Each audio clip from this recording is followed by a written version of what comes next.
Hello, welcome to Love, Food, Hate, Money, the show where we're going to talk about food and we'll prove it by not having any money left over. I'm going to be one of your hosts, Jonah. This is co-host Courtney. Hey. And we will jump into the drink of the day.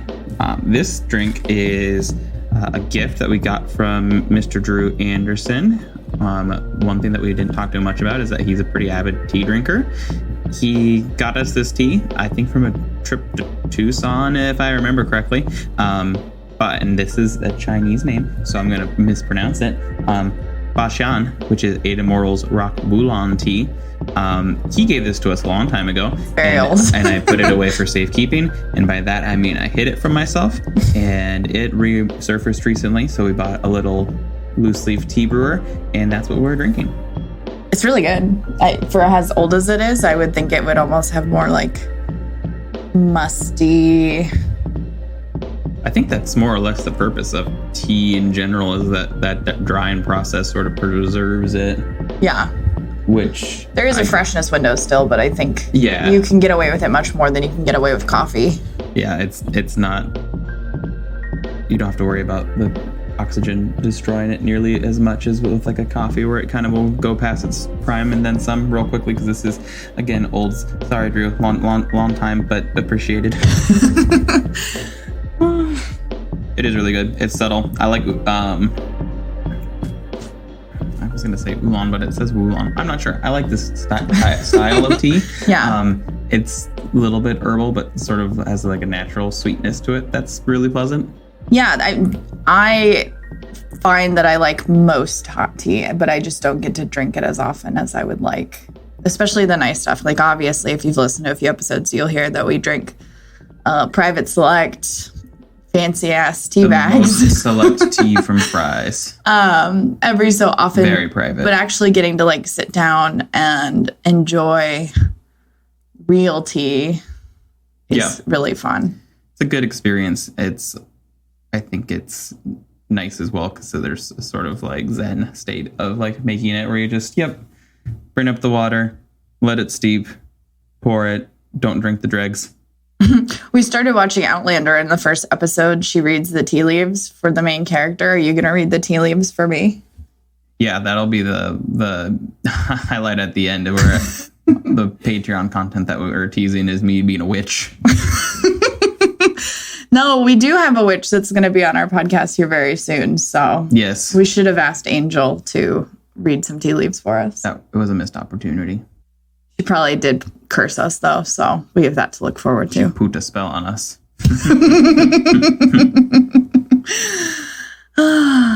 So this just in.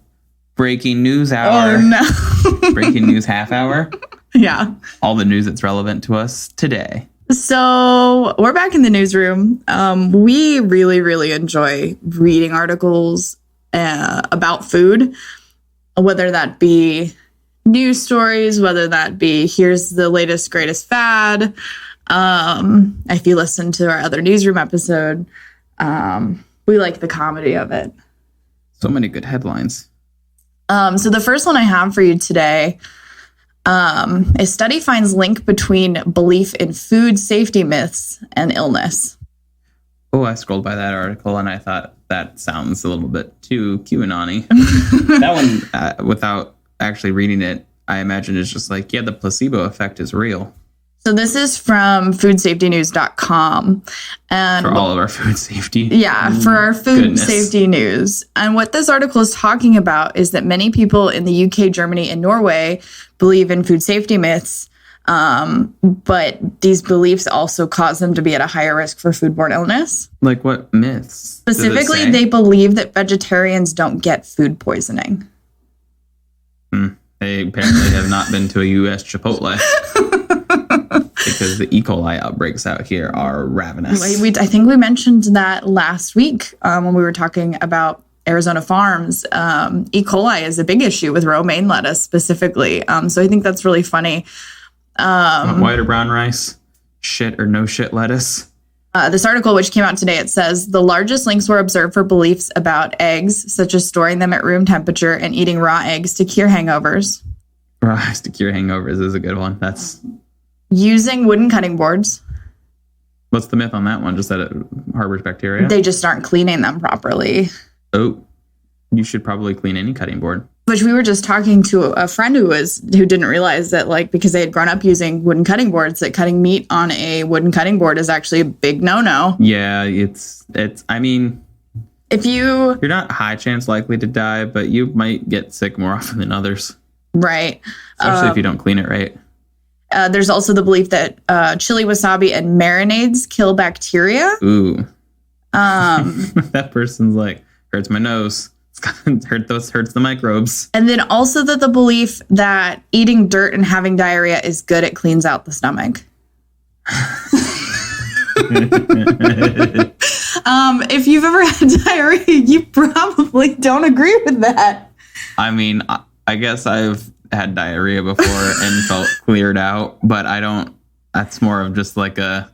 I've never thought this is good for my stomach. Like this is good for me. As you leak water and then the water leaks back. And you're like, oh God, no. So I thought that was a super interesting article. Obviously I'll link it. People that believe that people that believe that stuff is real are more likely than people that believe all that stuff is fake. So the people who believe all those things are more susceptible to foodborne illness. Yes, if you do believe that eating shit is good for you. No, eating dirt. Then yeah, that's same. I think my dad used to like go out and eat dirt chips and stuff like that. Like there's a bunch of kids in Arizona that would like eat dirt chips for their like because they're salty. Like that's disgusting. That's a real thing. And that I just can't imagine thinking that all that stuff, like, oh yeah, don't worry about your cutting board or cleaning it. I'll just rub some mud on it. That's going to be good for you. And then they end up sick and they're like, this is crazy. God must really hate me. It also goes on to talk about 15% of respondents, I believe they questioned 3,000 people, agreed that the best hangover breakfast is a raw egg. I'm so sorry. That sounds awful. A fifth of the respondents believe that eggs stored in the refrigerator are less safe than those kept at room temperature. Oh, that's weird. Which I do know that's sometimes more of a cultural thing. I think especially for people who raise animals, like keeping your eggs at room temperature is not really a big deal. But over time, like the fridge can help prevent bacteria growth. But that's the thing. Like, what do you think the refrigerator is doing to the egg? But the thing with eggs is they can be contaminated at laying. So it's kind of a hit or miss. Like you really just don't know. The last paragraph in this article is pretty funny to me. Future studies needed to investigate why beliefs in food safety myths correlate with gastroenteritis incidence and prevalence. I feel like that study just going to be like, yeah, if you're dumb, dumb things will happen to you. Like if you don't believe in food safety 101 and you're like, this is big refrigerator trying to trick us into refrigerating our eggs. Big refrigerator. Like I can't trust them. They just want me to buy a refrigerator that has room for my eggs and my Diet Coke. Absolutely not. No, my Diet Coke is gonna contaminate my eggs and it's gonna be a problem. Oh my gosh. Dumb is as dumb does. So our next article, you actually sent me this last night and you had a good laugh over it. This is from fortune.com. This was published yesterday as of recording. So today is the 22nd of September. So this was yesterday. Do you remember the 21st? That was, it's when this article came out. I will, because it was the headline is Beyond Meat COO suspended for biting man's nose after college football game. So in case you didn't know, Beyond Meat is skip animals, eat human flesh. Eat the nose off of your enemies. Did you read this article? Just that he worked for Tyson and he's been arrested multiple times, and Beyond Meat is losing money. Like it's a fortune.com article, so it's by Daniela. It's more a business article than anything. Dina Schenker and Bloomberg. Just Bloomberg. Yeah. But yeah, it doesn't really say too much other than the fact that he What's it? Oh, I disagree. It says plenty. It says Okay. Ramsey got out of his car and punched through the back windshield of a Subaru. Like, how strong is he? First of all, that's terrifying. That's true. Then it says he bit the owner's nose, ripping the flesh on the tip, and threatened to kill the other man. Which, like, This man is a menace to society. You have to believe that threat when you're missing the tip of your nose. Like, if someone yells at you loud enough if someone yells at me after they punch through, like if you punch through a windshield, I believe that you have the will to kill. But if you've already bit the tip of my nose off, you don't have to tell me that. No, I am afraid for my life. Also, just the intimacy of that act of putting your face. I can't imagine getting my like he's punching me and then just like reaches in for the kill and just like bites the. For a second, are you worried that he's going to kiss you? Like, is that your first concern? And then too much passion. Less food related, more than the fact that if you are wondering what is Beyond Meat, it's just the tip. Well, I think this is a really good opportunity to say, just because people who choose to not eat animals claim to be nonviolent, that is not always true. I mean, to be fair, he doesn't necessarily claim anything. He just makes the money off of the people claiming it. That's fair. I like the idea, though, that he's like, I don't eat animals because they're pure individuals and they are like, they're docile. But this person like allegedly like got close to rear-ending him and he was like, this person's a menace. I will happily eat them. No holds barred. No holds barred. Our next article is sweeping the internet. This was originally, I saw this because Chef Gwen posted it on our Instagram story, and then I did some digging. And then I posted a poll on our Instagram, and all of our friends think you're an idiot. Well, I'm just open to try new things. Like eating dirt. This is an eater article from today, September 22nd. It says, we're always falling for fake food stunts. NyQuil chicken proves one of the worst collective online tendencies. Which is just wild to me. I also enjoy that the FDA has to come out every time one of these TikTok food trends goes up and they're like, please don't be stupid. Please don't eat the Tide Pods. Please don't kiss your pet chicken. Please, I'm kissing the chickens. Good times. So, yeah, the FDA had to come out this week and basically say, hey, just because somebody else on TikTok cooked chicken and NyQuil as a joke doesn't mean you should try it and or consume it. I'm shocked that this needs to be said, but unfortunately, that's just the times we live in. I believe you read into this article a little bit more than I have. What were they saying was like the reason that it was so dangerous? The thing that makes it dangerous is boiling medicine in general. It releases fumes and it can change the actual, like it concentrates the medicine as if you were reducing any good stock. If you reduce your NyQuil far enough and you get demi-NyQuil, you're going to be sleeping twice as long. NyQuil demi, that's good. Oh my gosh. It's just, and the other thing, the noxious fumes off of just.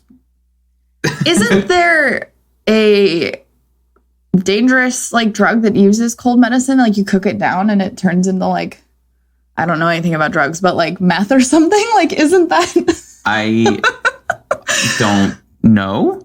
I'm sure that you could cook. Let me just look up some recipes and we'll get back to you on that. Look up some meth recipes real fast and just. Let me put my phone in incognito mode. Just like this, no one will know. But yeah, that's a thing. It's funny because I'm going through the article. Apparently, some of the first like appearances of the NyQuil chicken was back in 2017. Oh, so even like really before TikTok blew up. The Internet Archive of Know Your Meme dates NyQuil chicken to April 1st, 2017, which is obviously April Fool's Day. So that's that's the first red flag, and then it went to 4chan. So, naturally. And then let's see, concept of the photos circulate on other platforms. But yeah, it just researched on TikTok and people are looking for to eat some sleepy chicken. It's a wild world we live in. It's interesting though, talking about boiling the cold medicine, because one time to prank you, I boiled pasta in Powerade, and the smells that came off that were ungodly. So I cannot fathom how bad that smell would be. Yeah, that mixed with chicken juices. No, it's no. Anything that color just shouldn't have heat applied to it. If it's that shade of blue, just let it lie. Yeah, exactly. So the next article is another Eater article from September 19th. This one I'd like to dedicate to Angel. I keep teasing. We just recorded a really fun interview with her talking about culinary school. But this article says, liberate me from the tyranny of fall flavors. Not everything has to be apple cider or pumpkin spice right now, for crying out loud. Disagree. And it's funny because it specifically mentions something that we bought for Angel, which is pumpkin spice goldfish crackers. Which they are goldfish graham crackers, so they're not actual goldfish crackers. But if they did cheesy pumpkin spice dusted, that would have been a special flavor. I personally am not bothered by fall flavored things. I think that the trend of like weird foods, like Spam did a spiced flavor one year. I thought you were just calling Spam weird food. No. That's hurtful. I think Cup of Noodles did like a spice fall flavor this year. Yeah. I think that it's really fun. I think that it's not meant to be enjoyed. I think it's a joke. I think it's just a big joke that everybody's in on. I agree. I mean, I enjoy all of it too, but I joke's on me, I guess. All of the fall stuff it's funny. I feel like the fall flavor, specifically warming spices and apple, are reserved pretty exclusively for fall. Like, I don't feel like you're in the middle of summer and you're like, apple pie sounds nice. Well, that's 4th of July, baby. Yeah, but when's the last time you were at a 4th of July and someone had an apple pie out? I don't go to 4th of July parties, so I really can't. That's true. Most of our 4th of July are spent outside the United States, which is we've been in other countries for like 2 or 3 different 4th of July. Like 25% of the 4th of July's are not spent in the United States. You can really tell how patriotic we are. God bless America. Let's leave. You found the next article, so I think you should read us the headline. This was the one you brought up while we were at lunch today. That's true. I just want to go back to the pumpkin pie spice stuff, though, because our last shopping trip, we literally bought maple cookies. Those were great. Maple, like, shortbread with caramel and chocolate. Butter. If you know, you know. Jesus. And then caramel apple mochi ice creams, which were wonderful. Delicious. The cute little squishy boys of caramel apple. Target has a whole section of just fall flavored snacks, and it's wonderful. I think that the next evolution is the fall flavored edible underwear. I think that's where we're going, everyone. You've heard it here first. Some pumpkin spice bikini briefs. Target's going to be like, look, it's candy. At least we're not forced to eat like candy corns. I do want to get everybody's opinion because candy corns are so divisive. I think they taste gross, but the texture is very appealing to me. Courtney grew up eating a lot of candles. Just. So the next article is about chaos cooking. It's coming, and are we ready? Part neo-fusion, part middle finger, a new brash food style is changing the face of restaurants. This is another Eater article because all of our... We love Eater. They post some really fun stuff. This is an older article. This is from the beginning of September. Yeah, by Jaya Saxena. Good work. It basically chronicles a lot of different chaos food. So it's people that are doing brash food fusion. It's what we talked about episode 1, guys. We predicted this as a food trend. It is the food trend. But it's funny because of the length that this article goes to, where it's talking. It starts off talking about Alex Watanabe doesn't mind that his Mexican Japanese restaurants that's set to open is being called fusion cuisine because it's a practical description. It's a representation of his friendship with his co-owner Marcelo Baez. So Alex is Japanese and his friend is Mexican, and they are making dishes that just make sense to them, which include birria ramen, al pastor sushi rolls, sashimi tostadas, and shrimp teriyaki tacos. I'd eat the hell out of all of that. Which, if anyone was to be like, that's wrong and gross, like, yeah, but it's tasty. Yeah, and it's this whole article just keeps going on and on about, new crops of restaurants that are not serving just fusion food, but aggressively weird trolley fusion that's also thoughtful and really tasty. And it goes on to talk about cheeseburger arancini, which arancini are Italian, basically fried rice balls. So it's leftover risotto that's firm enough to roll and then deep fry. Big Mac pizza, pastrami tacos, tandoori spaghetti, masala cheesesteak, biscuit and gravy pierogi, Cajun red bean and rice nachos, chorizo and queso on popcorn.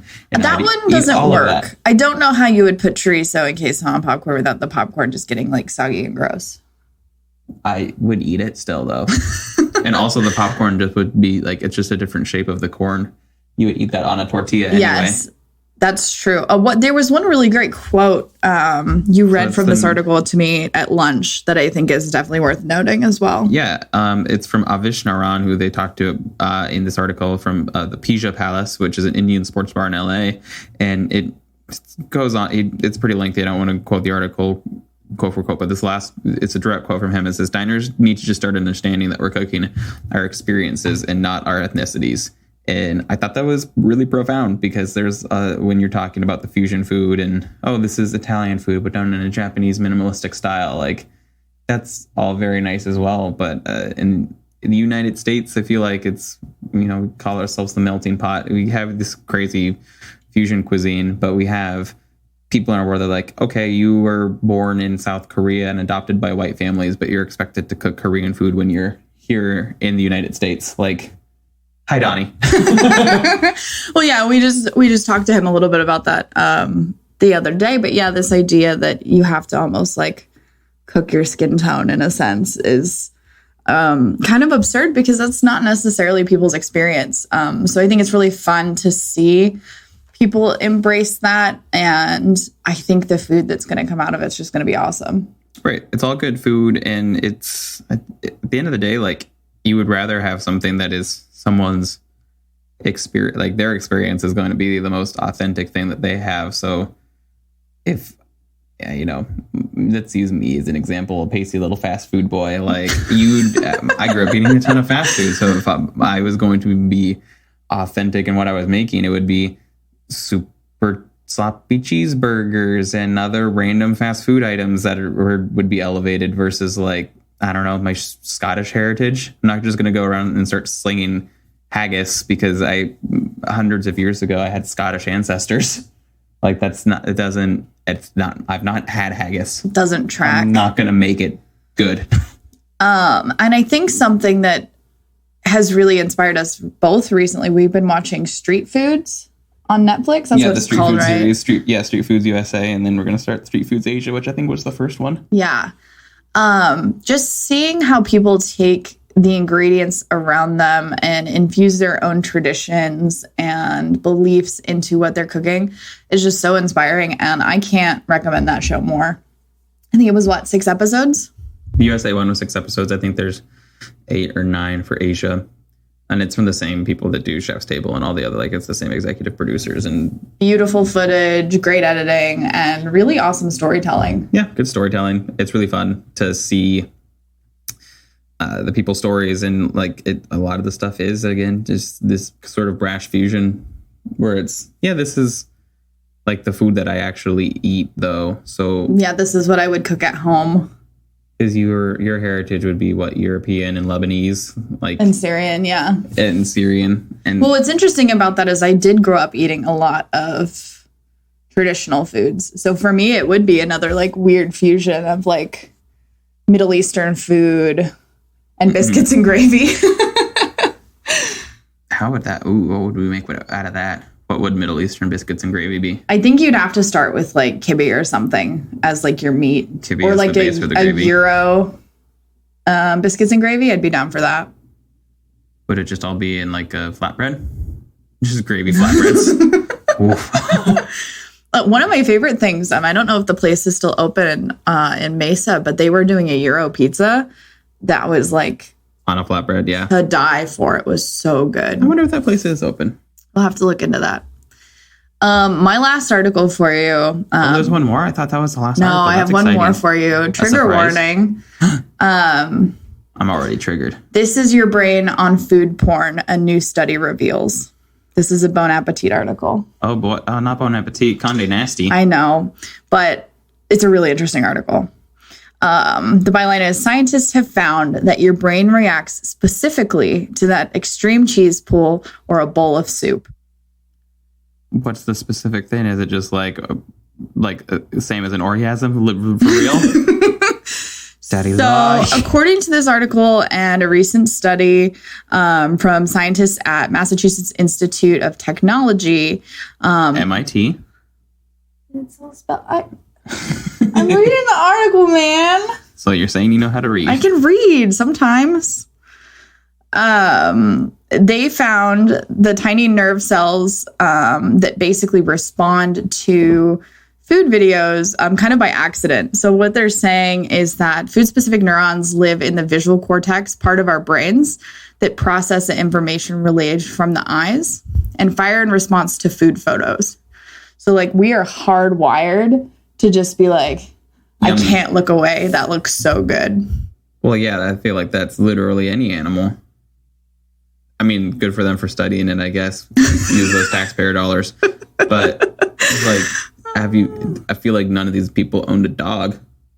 Like, no kidding, they're hardwired to look at the food. If you show either of our dogs a piece of chicken, heck, if I say it loud enough, you're going to hear them in the background.